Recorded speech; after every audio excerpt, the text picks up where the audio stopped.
Chapter 34, Dragol Island. When Petrel finished reading chapter 33, she suddenly moaned in horror. "Oh no!" she shouted. "What's happened?" asked Angel, raising her staff high above her head.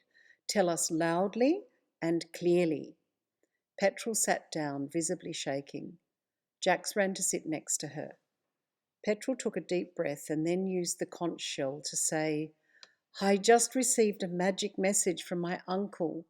Evil warriors on the Island of Flames have taken my parents and Squid today." Petrel sounded as if she might start weeping, but after hanging her head for a moment, she continued. "Since the war on the Island of Flames, we've been guaranteed peace from the insurgents who came from a land deep under the sea, simply called the Deep.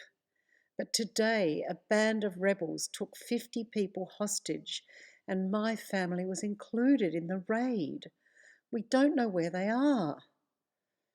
Petrel hugged Jax and began to weep. Angel had held her staff to the sand and then hurled it high into the air. It span around and around, making an even rushing sound as it went higher and higher. Slowly it stopped spinning and hovered in the air. "Who will speak to this?" called Angel.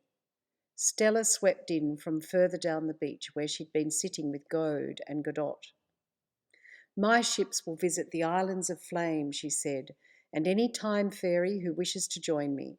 But there will be no shame to any time fairy who is tired or frightened." Stella looked fierce. "I'll join you," shouted many a little voice. And then the loudest "Count me in" came from Magal. His face was red and fierce as he drew his fiery hair into a bun on his head. "You lot keep reading," he shouted. "These stories are important to raise decent people across the universe. But as for me, today I must join Captain Stella and her warriors." Stella flew over to Petrel and hugged her warmly. "We will sort this," she said, with her eyes wild and fierce. "Do not worry." Petrel shuddered. "Thank you," she said. "May I join you?" Stella stared at Petrel's large, frightened eyes. "Not this time," called Angel. "Why not?" shouted Petrel, suddenly angry. A hush fell over the crowd. Anger was foreign to Mareskimar. Petrel fell to the ground, weeping and clearly feeling ashamed. Solo ran over to her and pressed his bracelet to Petrel's wrist. Petrel's breathing slowed down and her tears stopped. She smiled at Solo and then stood up. "Thank you," she said to Angel, "and I'm sorry for shouting at you. Solo's given me a dose of E-mash and I can see clearly now." "Continue speaking," said Angel. "Thank you, Stella, time fairies, and Magal. Thank you for your bravery. I appreciate it so much, I really do," said Petrel, using the conch shell. And then, remembering something, she added, "The national motto for the Island of Flames is, 'What matters most is how well you walk through fire.' It's by our nation's favourite poet, Charles Bukowski." Everyone cheered.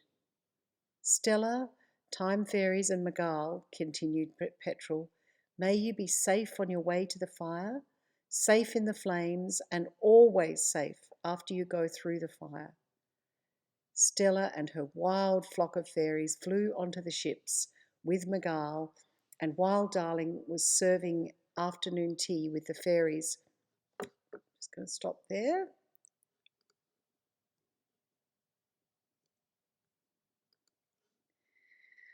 Stella and her flock of fairies flew onto the ships with Magal. Darling started to serve afternoon tea with all the fairies who didn't want to go to the Island of Flames. As they did, Stella's ships took off across the sky, playing a different song this time. There were lots of drums and much singing, but the song was won by a not even and, sorry, we'll just put a full stop there. The song was won by a wild red-headed woman called Florence and her incredible machine. It's called The Dog Days Are Over. It's on a link in the book if you'd like to hear the song, and I'll put the link into the YouTube video as well. I might sing a little bit of it, but if I put it into this video, YouTube might think that I have breached copyright. So it's called The Dog Days Are Over, and it goes, I'll just quickly grab the lyrics, just one sec.